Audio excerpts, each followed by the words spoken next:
김건희 여사의 공천 개입 사실이 밝혀지면 막 탄핵으로 간다, 막 많은 분들이 기대가 많았지만 사실 법적으로 따져보면 김건희 여사가 실제적으로 공천에 개입했다고 해도 탄핵으로 가기에는 굉장히 어려운 법적 절차들이 있어요. 둘이 실제로 공모한 정황이 있어야 됩니다. 그게 이 보도를 통해서 그 씨앗을 뿌렸다고 생각이 들고요. 네. 또 하나 제가 유의미하다고 생각하는 건 보수 진영 내에 진짜 개장수는 누구인가 이 싸움이 벌어질 수 있다. 너무 예리하네. 야, 진짜 예리하다. 천재가. 그리고 대통령 취임식이 5월 10일이에요. 그러니까 5월 9일 날 녹음 파일이 나오고 그 이튿날 이 명태균 씨 부부가 대통령 취임식에 참석을 했다는 거잖아요. 했다고, 예. 그러면 이거는 보통 심각한 문제가 아닌데 네. 이걸 가지고 에이 별거 아니네 이러면 안 됩니다. 누가 진짜 개장수인가? 이준석 의원의 양두구육 표현을 빌리자면 네. 이준석 의원도 당시 당 대표였는데 뭐 공관위원장은 따로 뭐 있었다고 얘기는 하지만 사실 당 대표로서 몰랐다는 게 말이 안 되거든요. 근데 네. 중요한 건 뭐냐면 김정일 위원장님도 책임감 느끼셔야 되지 않겠습니까? 지금까지 대통령 다 만들어서 아니, 다 지금 실패만 3번 했는데. 안녕하세요. 닥쳐라 정치입니다. 대통령직에 취임한 이후 이제서야 임기 반환점을 앞둔 윤석열의 국정수행 지지율이 취임 이후 최저치인 20%를 기록했던 여론조사 때문인지 조중동을 비롯한 보수 언론마저 레임덕을 아주 콕 집어 지적하고 기사들을 쏟아내고 있습니다.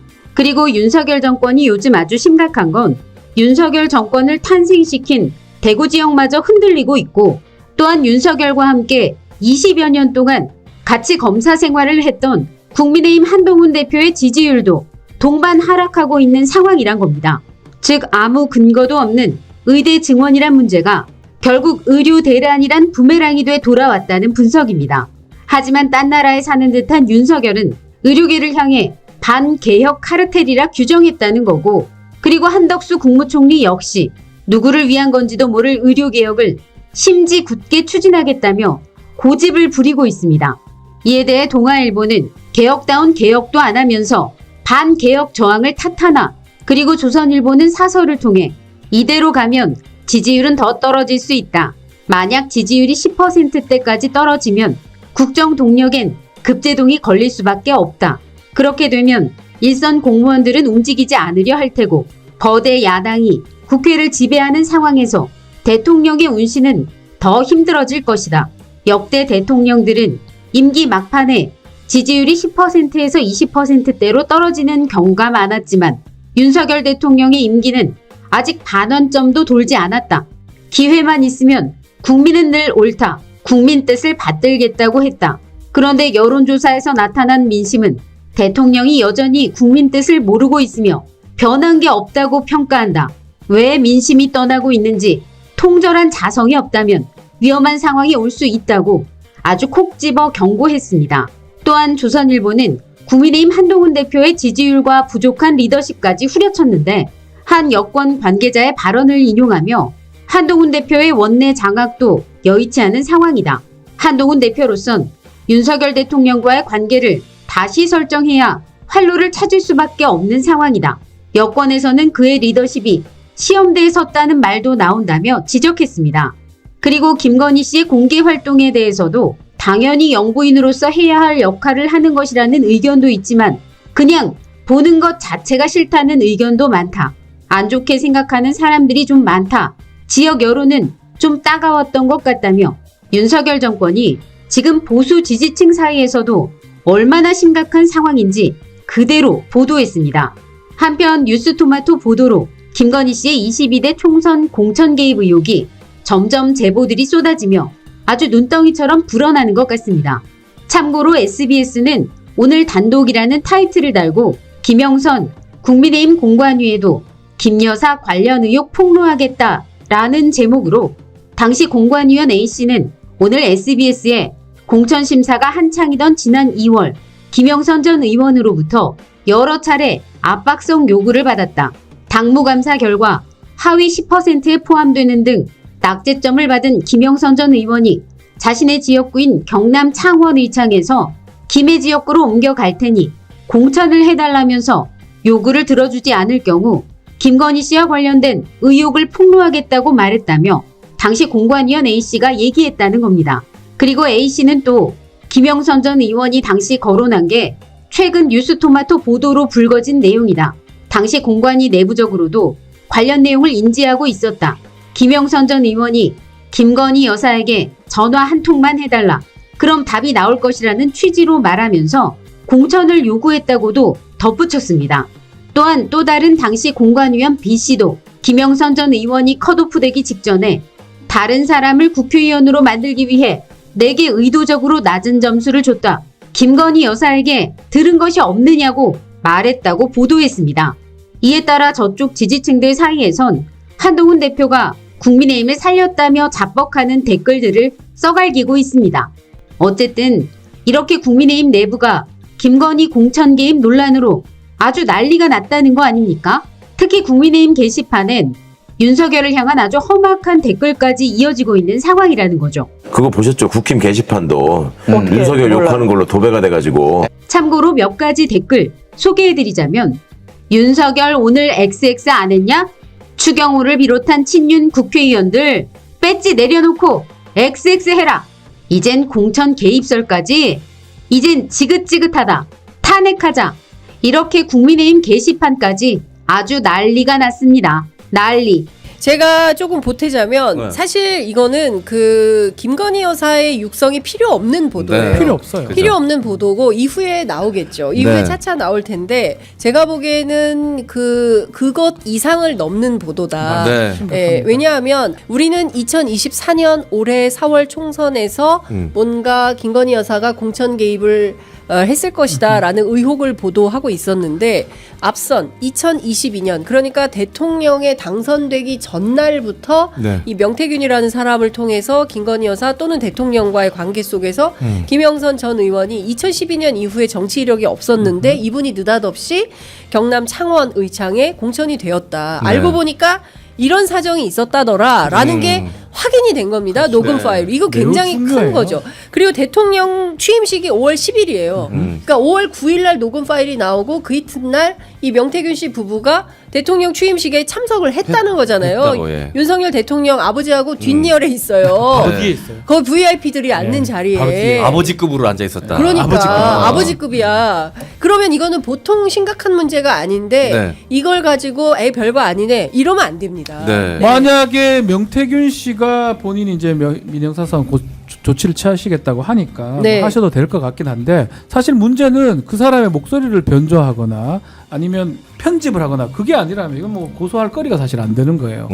둘이 녹음한 내용, 얘기한 내용을 공개를 한 거고 그 내용 중에 많은 것들이 포함되어 있는 본인이 거짓말일 수도 있겠죠. 네. 근데 상당히 신빙성 있는 부분 중에 하나가 아직 공천 발표도 안 났는데 미리 알아요. 김영선인지 알고. 네. 더 중요한 거는 인테리어 해라. 개소식 그 맞아. 사무실 이제 바꿔라. 네. 본 후보 그걸로 등등의 얘기가 나왔던 걸 봤을 때는 매우 중요한 본인이 대통령이나 여사한테 받지 않았다고 하더라도 네. 매우 중요한 게 본인이 해명을 해야 돼요. 사실은 이 부분은. 한편 뉴스토마토 기자가 MBC에 출연해 아주 중요한 발언을 꺼내놓아 관심이 집중되고 있습니다. 그러니까 이 내용은 지금까지 나오지 않았었던 내용이라 아주 파장이 커질 것 같습니다. 명태균 씨가 윤석열 대통령과 통화한 내용 그리고 김건희 여사와 통화한 내용을 들려줬다.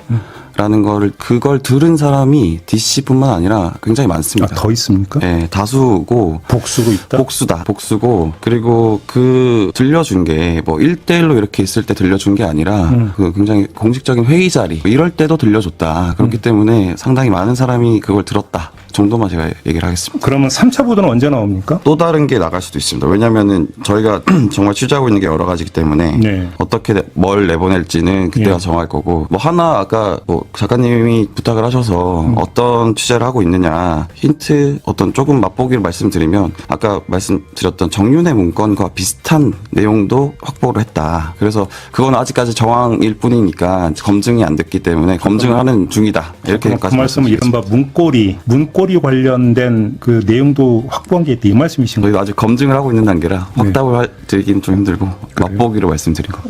그러니까 봉지욱 기자가 예고했던 대로 매주마다 다이너마이트가 하나씩 터질 수가 있는 공천 개입 시리즈물로 이어질 것 같은 상황 같습니다.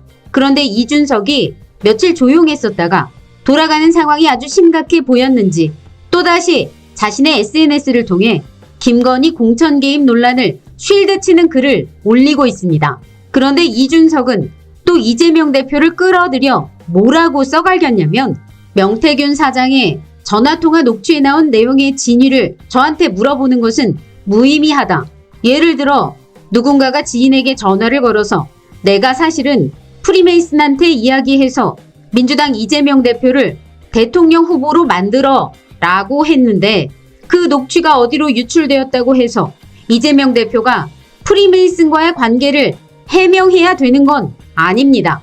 그 전화를 한 사람이 해명해야 되는 거죠. 아니 이게 대체 말이 되는 소리입니까? 아니 이재명 대표가 지리산에 있는 칠불사에서 김영선을 만났다는 건가? 아니면 이재명 대표가 개혁신당 비례대표 뽑는 정당 대표라는 건가? 아니 김영선을 만난 건 본인 아닙니까? 본인? 그러니까 이준석이 이러는 이유는 천하람이 요즘 조용한 것과 똑같은 이유 같습니다. 참고로 공직선거법상 따지고 들어보면 유권자들을 버스에 태워 실어 나르기와 같은 이해 유도죄에 해당될 수 있기 때문이란 거죠. 즉 당선을 시키거나 당선시키지 않으려고 직을 하나 줄게 아니면 이익을 얻도록 도와줄게 하는 약속된 행위, 이게 문제라는 겁니다.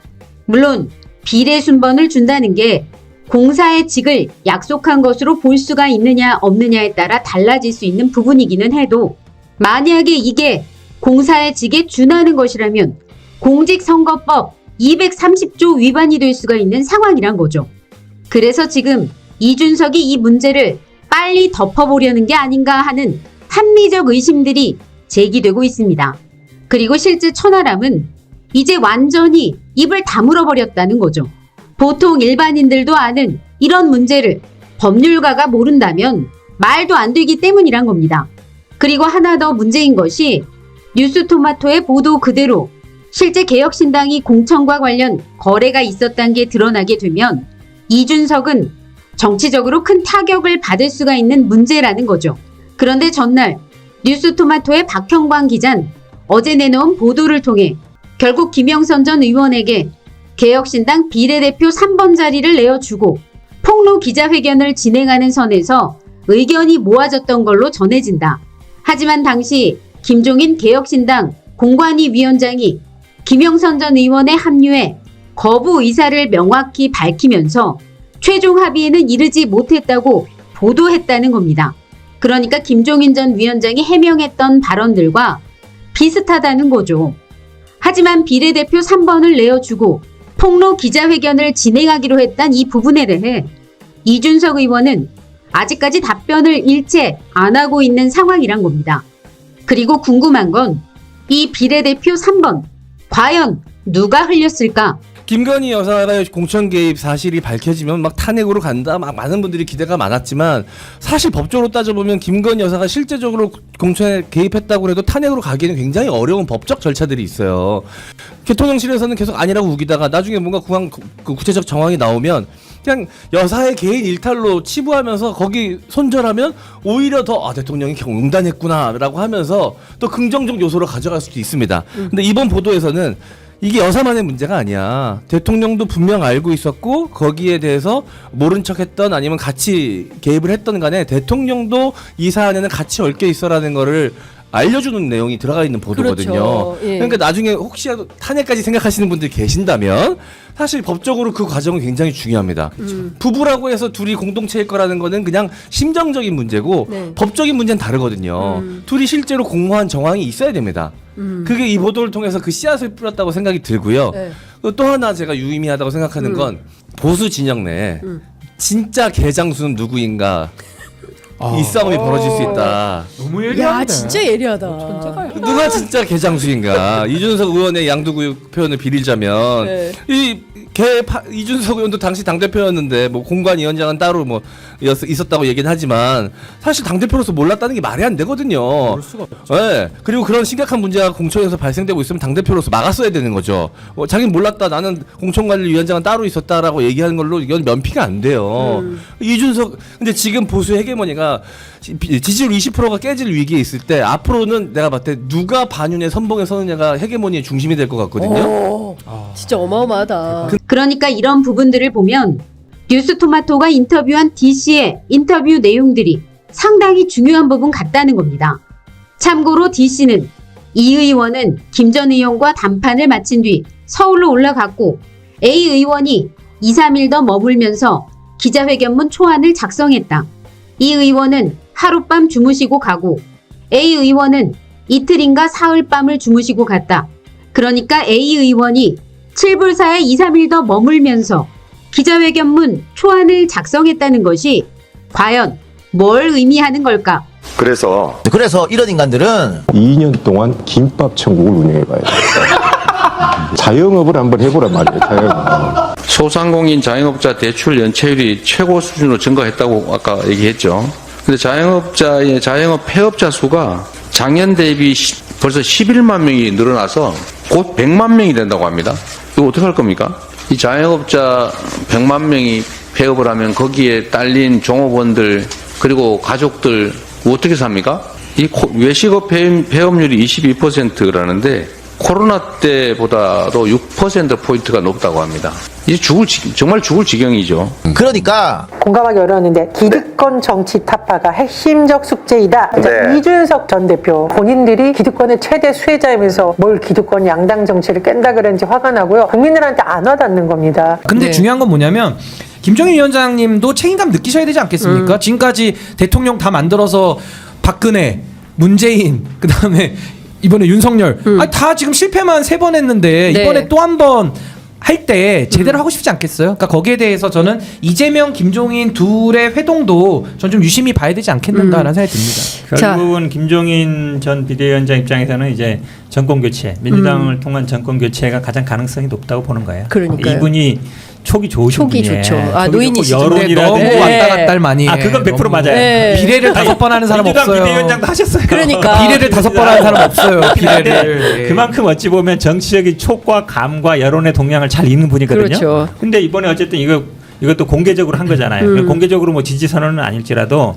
어쨌든 정권 교체, 민주당을 통한 정권 교체 가능성이 훨씬 높다고 본 거예요. 그러니까 어찌 보면 본인도 정치적인 이분은 사실은 정치적인 영향력을 계속 행사하는 게 본인의 목적이에요. 많은 정치적 영향 있는 사람이 찾아오고 네. 본인이 발언한 것에 대해서 언론에 관심을 가져주고 그걸 계속 유지하는 거잖아요. 그 수단이거든요. 이분이 본인이 권력을 차지하는 게 목적이 아니잖아요. 네. 그런 면에서 본다 그러면 이 엊그제 만난 거 굉장히 큰 시그널이죠. 그렇죠.